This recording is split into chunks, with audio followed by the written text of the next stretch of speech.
Assalamualaikum warahmatullahi wabarakatuh.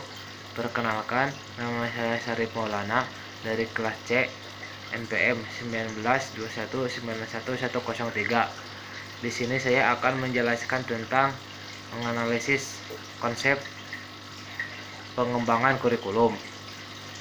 Di sini ada pengertiannya, ada pengertian kurikulum. Pengembangan kurikulum adalah proses penyusunan kurikulum oleh penyusunan kurikulum atau kurikulum developer, dan kegiatan yang dilakukan agar kurikulum yang dihasilkan dapat menjadi bahan ajar dan acuan yang digunakan untuk mencapai tujuan pendidikan nasional. Selanjutnya, prinsip-prinsip pengembangan kurikulum. Di sini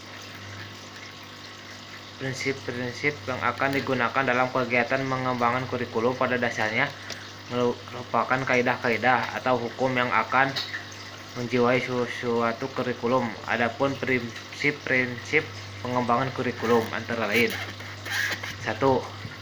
Berpusat pada potensi, perkembangan, kebutuhan, dan kepentingan peserta didik dan lingkungan. 2.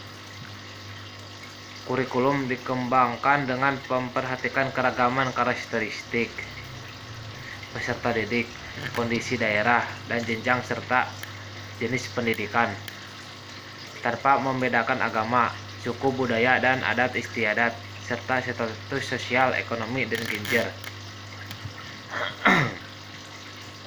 Yang ketiga, tanggapan terhadap perkembangan ilmu pengetahuan, teknologi, dan seni. 4. Relevan dengan kebutuhan kehidupan. 5. Menyeluruh dan berkesinambungan. 6. Belajar sepanjang hayat. 7. Seimbang antara kepentingan nasional dan kepentingan daerah.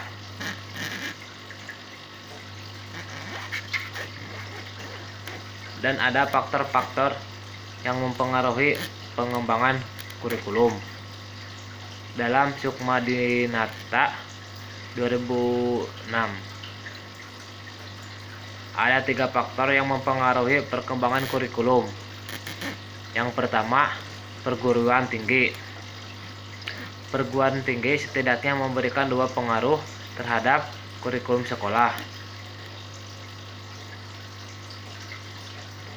Yang pertama, dari segi pengembangan ilmu pengetahuan dan teknologi yang dikembangkan di perguruan tinggi umum. Yang kedua, dari segi pengembangan ilmu pendidikan dan keguruan serta penyiapan guru-guru lembaga pendidikan, tenaga kependidikan atau LPTK seperti IKIP, PKIP, dan STKIP.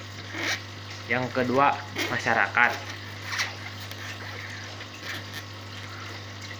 Sekolah merupakan bagian dari masyarakat yang diantaranya bertugas mempersiapkan anak didik untuk dapat hidup secara bermartabat di masyarakat. Masyarakat yang ada di sekitar sekolah mungkin merupakan masyarakat yang homogen atau heterogen. Yang ketiga, sistem nilai. Dalam kehidupan bermasyarakat, terhadap sistem nilai, baik nilai norma, keagamaan, sosial, budaya, maupun nilai politis. Sistem nilai yang akan dipelihara dan diteruskan tersebut harus terintegrasi dalam kurikulum.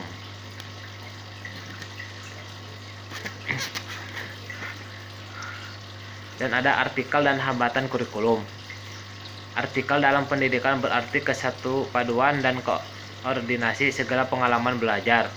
Untuk merealisasikan artikulasi kurikulum, perlu meneliti kurikulum secara menyeluruh, menghapus hal-hal yang tidak diperlukan, menghilangkan duplikasi, merevisi metode serta isi mainan, mengusahakan perluasan dan kesinambungan kurikulum.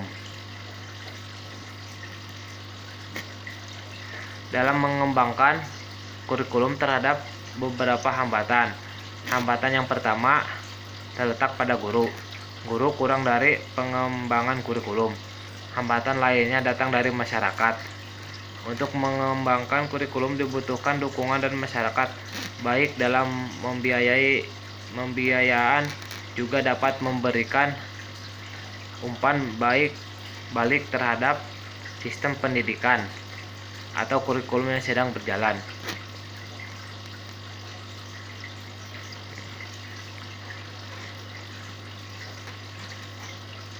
Mungkin yang terakhir, model-model pengembangan kurikulum.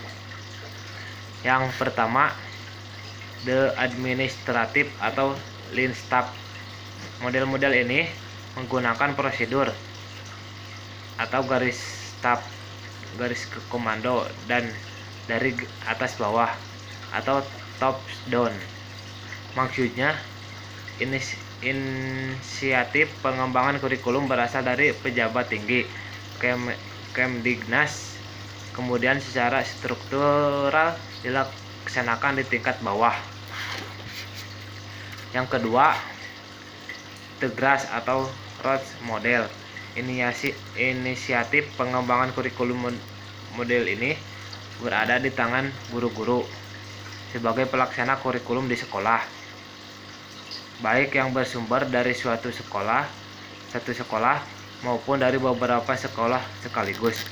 Yang ketiga, the demonstrational model.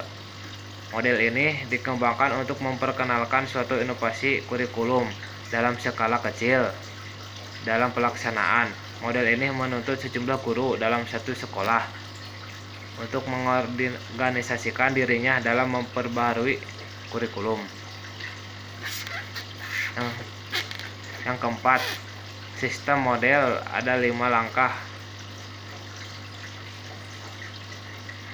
dalam pengembalian keputusan mengembalikan kurikulum menurut Beckham 1975 dalam Arifin 2011, yaitu A. Menentukan arena mengembangkan kurikulum atau bisa berupa kelas, sekolah, sistem persekolahan regional, dan sistem pendidikan nasional. 2. Memiliki dan menginstruksikan pengembangan kurikulum yang terdiri atas spesialis kurikulum perwakilan sekolah, kelompok profesional, dan guru-guru kelas yang dipilih semua tenaga profesional yang ada dalam sistem sekolah tersebut, dan sekolah masyarakat yang representasiannya. Yang ketiga, pengorganisasian dan penentuan prosedur perencanaan kurikulum yang meliputi menetapkan tujuan kurikulum, memilih materi pelajaran. Yang keempat, pelaksanaan kurikulum secara sistematis, dan yang kelima, evaluasi kurikulum. Sekian dari saya, mohon maaf bila ada kesalahan atau kata-kata yang kurang enak. Wabillahi taufiq wal hidayah. Wassalamualaikum warahmatullahi wabarakatuh.